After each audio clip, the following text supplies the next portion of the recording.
Assalamualaikum warahmatullahi wabarakatuh. Kami dari kelompok 3. Di sini kami akan membuat video tentang percobaan praktikum ke-6 yang berjudul Daya Hantar Listrik Larutan Elektrolit, yang beranggota Maiken Dwi Vianera, Aulia Salsabila Putri, Andi Rizka Saputri, Nazwa Raudatul Jannah, dan Ataya Nadifa Erwin. Adapun tujuan dari praktikum ke-6 yaitu mengukur daya hantar listrik berbagai jenis senyawa dan larutan pada berbagai konsentrasi, mempelajari pengaruh jenis senyawa dan konsentrasi suatu larutan terhadap daya hantar listrik. Landasan teori. Arus listrik ialah arus muatan listrik, yaitu banyaknya muatan listrik yang melintas penampang persatuan waktu.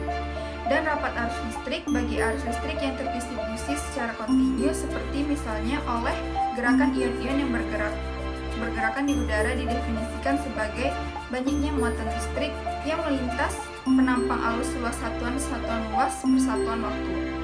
Pada hakikatnya, pembawa muatan listrik pada kawat tahanan ialah elektron-elektron bebas, yaitu elektron yang terlepas dari ikatan atom-atom penyusun bahan konduktor itu yang bersifat sebagai molekul-molekul gas, sehingga disebut sebagai elektrolit. Larutan menurut daya hantar listriknya dibagi atas larutan elektrolit dan larutan non-elektrolit.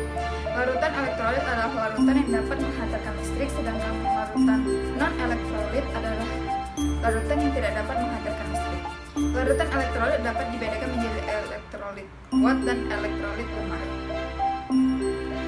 Zat yang termasuk elektrolit kuat adalah asam mineral, asam klorida, asam sulfat, asam nitrat, basa, dan leburan atau leburan dalam air.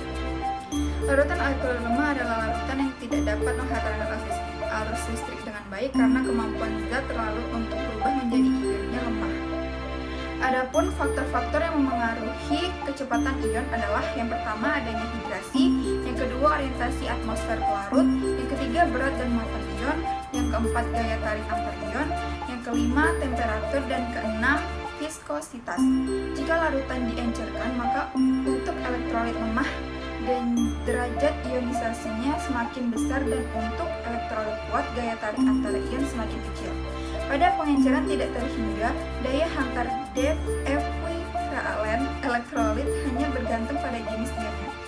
Masing-masing ion mempunyai daya hantar elektrolit yang tergantung pada jumlah ion yang ada dan kecepatan ion pada bola potensial antara kedua elektrode yang ada.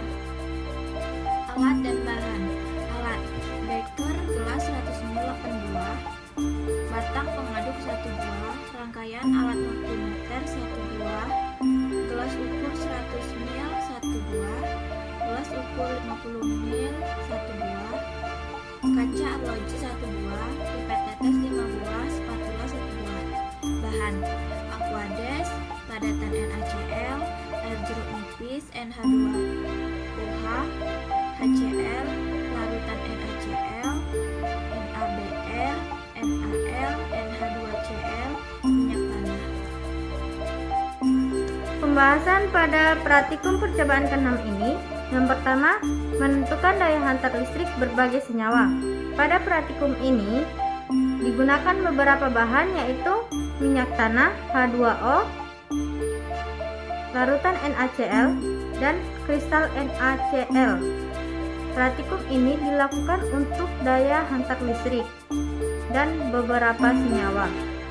Senyawa yang dapat menghantarkan arus listrik biasanya disebut dengan konduktor, sedangkan yang tidak dapat menghantarkan arus listrik biasa disebut dengan isolator. Senyawa-senyawa tersebut diukur dengan menggunakan alat multimeter yang memiliki fungsi untuk mengukur tahanan, tegangan, dan kuat arus. Namun, pada praktikum ini hanya digunakan untuk mengukur tahanan pada senyawa. Yang kedua, mempelajari pengaruh konsentrasi terhadap daya hantar listrik larutan elektrolit. Pada percobaan ini digunakan beberapa bahan, seperti air jeruk nipis, NH2OH, HCl, NaOH, NaCl, NaBr, NaL, dan NH4Cl.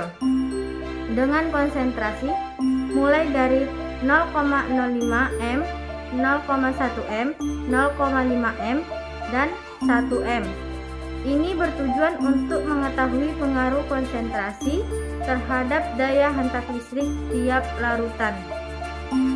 Kesimpulan dari praktikum adalah setiap larutan atau senyawa memiliki daya hantar listrik yang berbeda dalam berbagai konsentrasi. Seperti minyak tanah memiliki daya hantar 0, H2O memiliki daya hantar 0,025 ohm, larutan NaCl memiliki daya hantar 0,65 ohm, kristal NaCl memiliki daya hantar 0,001 ohm. Jadi, pengaruh jenis larutan terhadap daya hantar listrik adalah semakin tinggi derajat ionisasi dari larutan, maka daya hantarnya akan semakin besar, sama halnya dengan konsentrasi. Semakin tinggi konsentrasi larutan, maka semakin tinggi daya hantar listriknya. Sekian video dari kelompok kami ucapkan terima kasih. Wassalamualaikum warahmatullahi wabarakatuh.